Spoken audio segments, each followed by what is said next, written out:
இருந்து நேற்றைய தினம் காலமான ராஜேந்திரன் அவர்கள் அந்த ஆலயத்துடைய தர்மகர்த்தாவுடைய பொறுப்பாளராக இந்த ஆலயத்தில் இருந்து அறிவித்தார்கள். அந்த ராஜேந்திரன் போன்றவர்களெல்லாம் பெரும் மதிப்பு கொடுக்கிற குருக்களாக இருந்தார். பாடினால் சிங்கப்பூரில் எல்லாரும் குருக்கமாக இருப்பார். அவருடைய அண்ணன் சுப்பையா ஐயா, சந்திரன் ஐயா எல்லோருமே என்னுடைய கோயிலை வந்து லட்சார்ச்சனையிலே பாடுவார்கள். சிவத்தமிழ் செல்வி அம்மா சுப்பையா ஐயா வந்துட்டால் இன்றைக்கு தேவாரம் பாடுறவரை நிப்பாட்ட சொல்லி குருக்கள் பாடட்டும் என்று சொல்லுவார். ஏன்னா அந்த பாட்டை கேட்கிறோம் இருப்பது. இன்றைக்கு கௌரவம் பெறுகின்ற சூரிய ஐயா அவர்களும் பண்போடு திருமுறை பாடுகின்ற ஒரு பாரம்பரியம்.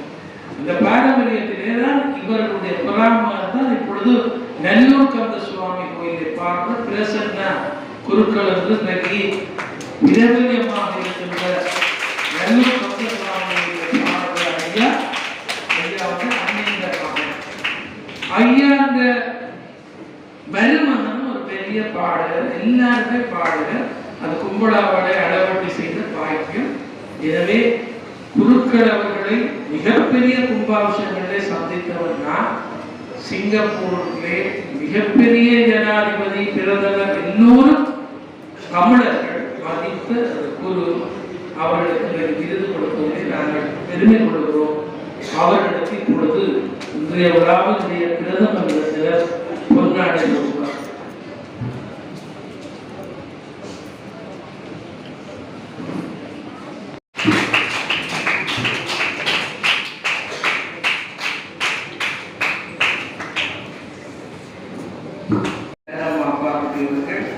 இப்பொழுது இந்த பொற்களியை வழங்கிக்கிறோம்.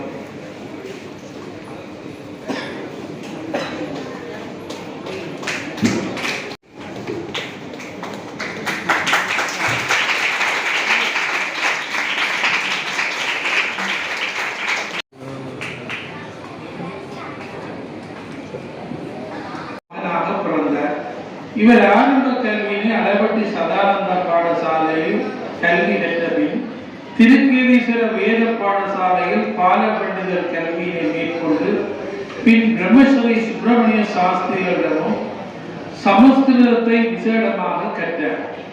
இவர் தனது முதலாவது மகோற்சவத்தினை தனது தந்தையாரின் பூர்வீக ஆலயமான அளவட்டி அளவோலை பிள்ளையார் ஆலயத்தில் தொடர்ந்து பெருமாக்கடவர் பிள்ளையார் ஆலயத்திலும் மகோற்சவ குருவாக இருந்து சிறப்பாக நெறிப்படுத்தினார்.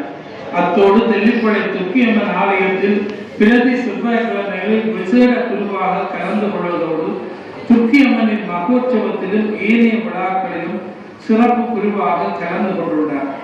1993 ஆண்டின் பின் நாட்டின் அசாதாரண சூழ்நிலை காரணமாக யாழ் மாவட்டங்களில் பல இடங்களில் இடம்பெயர்ந்து பின்பு கொழும்பு சென்று அங்கிருந்து மட்டக்களப்பு கோட்டமுனை வீதி மாரியம்மன் ஆலயத்தில் சில வாரம் சேவையாற்றி அதன் பின் மீண்டும் கொழும்பு முகத்துவாரம் சர்வானந்த சித்தி விநாயகர் ஆலயத்தில் ஒரு தசாப்த காலம் பணிபுரிந்து மீண்டும் தனது சொந்த ஆலயமான மாதகர் சாந்தநாயகர் சமேத சந்திர மௌலீஸ்வரர் ஆலயத்தில் இணைந்து ஆலயத்தின் திருப்பணிகளை மேற்கொண்டு 2017 ஆண்டு பிரம்மோற்சவத்தை ஆரம்பித்து மகோற்சவ குருவாக செயற்பட்டு ஆலயத்தை சிறப்புற வழிநடத்தி வருகிறார்.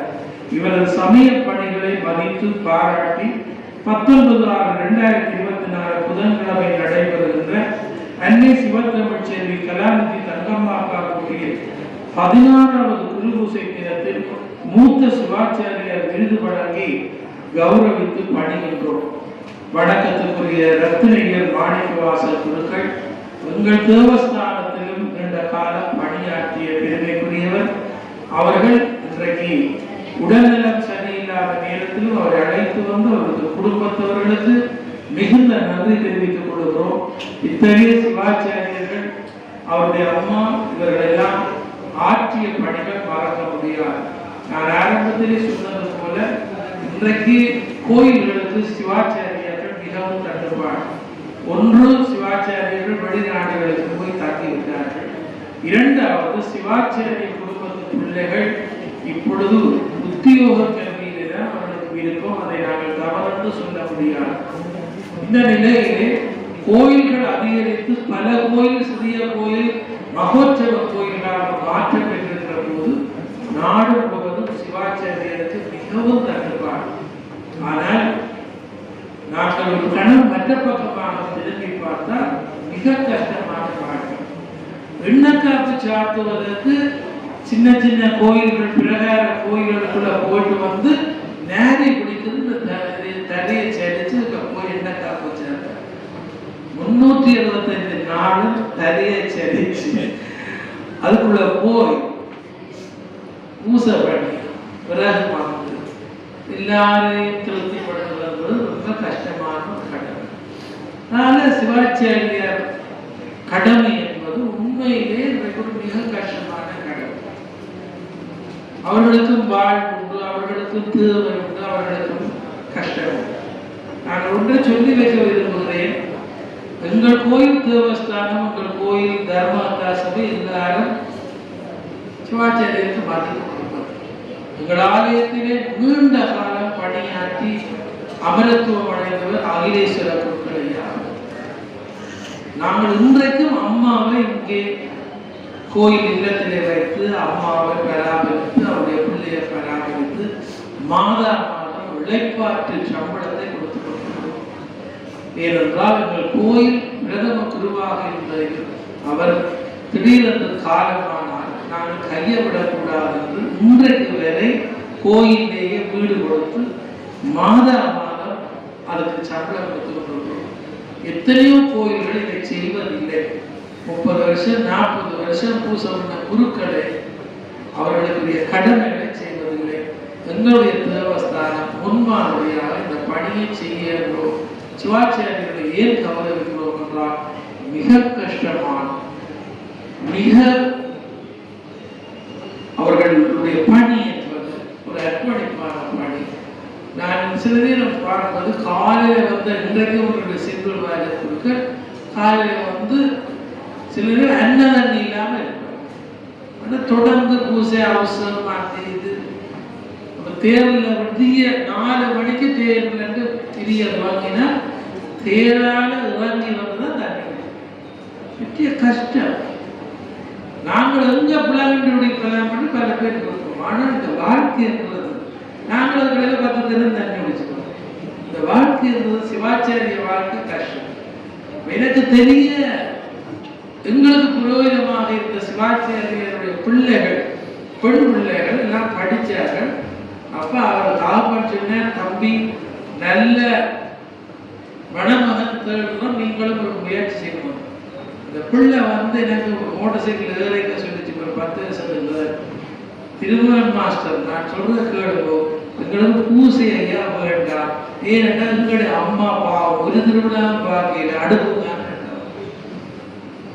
ஆனபடியா எங்களுக்கு உத்தியோகத்தில் செய்து வைப்போம், இல்லையா நாங்கள் இப்படியே இருப்போம்.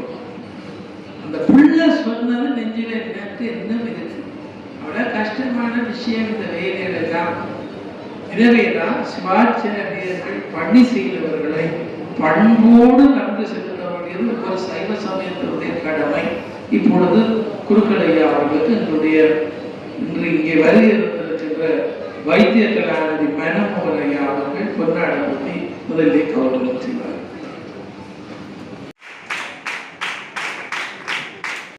முன்னாள் தலைவர் ஆன்மீக நிலையின் 16வது சம்பிரதாய பூர்வமான நன்றிகளை மலர்களில் உங்களை சந்திப்பதில் மகிழ்ச்சி அடைகிறேன். இந்நிகழ்வை நன்கு திட்டமிட்டு ஒழுங்கமைத்து நெறிப்படுத்தி தலைமை தாங்கி கொண்டிருக்கும் நமது தேவஸ்தான தலைவர் செஞ்சொற்கல்வர் கலாமணி ஆறுதல் அவர்களுக்கு நமது மனமார்ந்த நன்றிகளை தெரிவித்துக் கொள்கிறோம். அடுத்து நிகழ்வை ஆரம்பத்தில் வேதபாராயணம் வழங்கிய சிவாச்சாரிய பெருந்தகைகளுக்கு நமது நன்றிகளை விட்டாகிறோம். வரவேற்புரை வழங்கிய தேவஸ்தான உபசெயலாளர் ஸ்ரீ ராதாகிருஷ்ணன் அவர்களுக்கும், பன்னிசை வழங்கிய புத்தாவரம் ஆலயத்தின் முன்னாள் மாணவி திருமதி விஷயமினி தர்ஷன் அவர்களுக்கும் நமது நன்றிகள் தெரிவித்தார்கள். பிரார்த்தனை வழங்கிய நமது தேவஸ்தான பிரதம குரு பஞ்சாயத்து அவர்களுக்கு நமது நன்றிகளை தெரிவிப்பதில் மகிழ்வடைகிறோம். நிகழ்வின் பிரதம விருந்தினராக கலந்து கொண்டு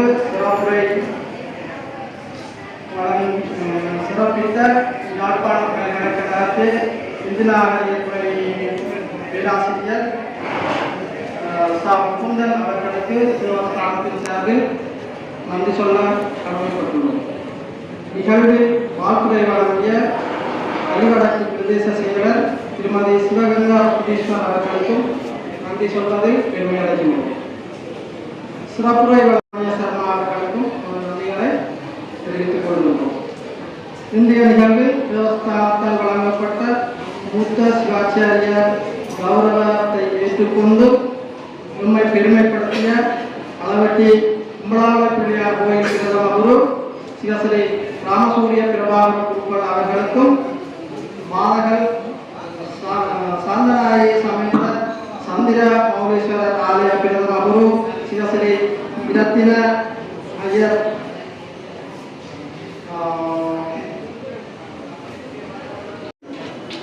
இன்றைய நிகழ்வில் கலந்து கொண்ட தர்மார்த்த சபையினர், நிர்வாக சபையினர், பிறந்த நாள் ஆரோக்கிய சபையினர், மகளிர் இல்லத்தினர், பெண்கள் தொழில் சபையினர், தெளிப்புற இளைஞர் சங்கத்தினர் அனைவருக்கும் நமது நன்றிகளை தெரிவிப்பதில் மகிழ்வடைகின்றோம். மேலும் இந்நிகழ்வு சிறப்புடன் நடைபெற ஒப்புவித்த பண்டாம ஒழுங்கமைப்பாளர்கள், ஒளி அமைப்பாளர்கள், சிற்றுண்டி வழங்கியோர் அனைவருக்கும் நன்றிகளை தெரிவித்து ஜனவரி 7ஆம் தேதி அம்மையாருடைய 100ஆண்டு விழா. சிவத்தமிழ் செல்வி இந்த மண்ணில் உதித்து 100 ஆண்டுகளை மிகச் சிறப்பாக நடைபெற நீங்களும் பிரார்த்தியுங்கள், நானும் பிரார்த்திக்கிறோம். எங்கள் தேவஸ்தானத்தினுடைய தர்மகர்த்தா சபை, நிர்வாக சபை, பெண்கள் தொழில் சபைகளை, இளைஞர் சங்கம், மகளிர் இல்லம் எல்லாருமாக சேர்த்து இந்த 100ஆண்டு விழாவை நாங்கள் சிறப்பாக நடாத்துவதற்கு ஆவல் கொண்டிருக்கின்றோம். அது தொடர்பாக நாங்கள் பல்வேறு நிகழ்ச்சி செயற்பாடுகளை செய்வதற்கு காத்திருக்கிறோம். இந்த மண்ணிலே அன்னை உதித்து 100 ஆண்டுகள் பூர்த்தியாவது. எனவே சிவத்தமிழ் செல்வியினுடைய ஜனவரி 7ஆம் தேதியும் ஆனி மாதத்து விசாக நட்சத்திரம் வருகிற திருப்பூசைக்கும் நாங்கள் அழைப்பு தருவதில்லை, நீங்களாக வர வேண்டும். இது பொது அழைப்பு, இது பொது வைபவம். எனக்கு அழைப்பு கிடைச்சது கிடைக்கல, இந்த கதைக்கே இடமில்லை. எல்லா சைவ மக்களுக்கும் ஒரு நன்றி கடன் இருக்கிறது. இப்படி ஒரு நல்ல காரியம் செய்தவரை நாங்கள் நினைவுபடுத்தி நாங்களாக அந்த விழாவுக்கு வர வேண்டும். இது வீட்டை கொண்டு போய் எல்லாருக்கும் வெத்தில கொடுத்து அழைக்கிற நிகழ்ச்சி அல்ல. நயனோடு நன்றி குறித்த பயனுடைய பண்பு பாராட்டு உலகம். எனவே இன்றைக்கு வந்திருக்கிற உங்களுக்கு எல்லாம் அழைப்பு தந்தாச்சு 100ஆண்டு விழா. நீங்கள் ஜனவரி 7ஆம் தேதி அந்த 100ஆண்டு விழாவிலே பங்கு பெற்ற வேண்டும். அதே போல ஆண்டுதோறும் நடைபெறுகிற குருபூசையிலே பங்கு பெற்ற வேண்டும். உங்களுக்கு அழைப்பு, நாங்கள் இந்த அழைப்பு அளிக்கிறது இந்த விருந்தினர்களுக்காக ஒழிய உங்களுக்காக அல்ல. ஏன்னா நீங்கள் எல்லாரும் பங்காளி. எங்களுடைய பொருளாளர் திரு சண்முகநாதன் அவர்கள் ஒவ்வொரு ஆண்டு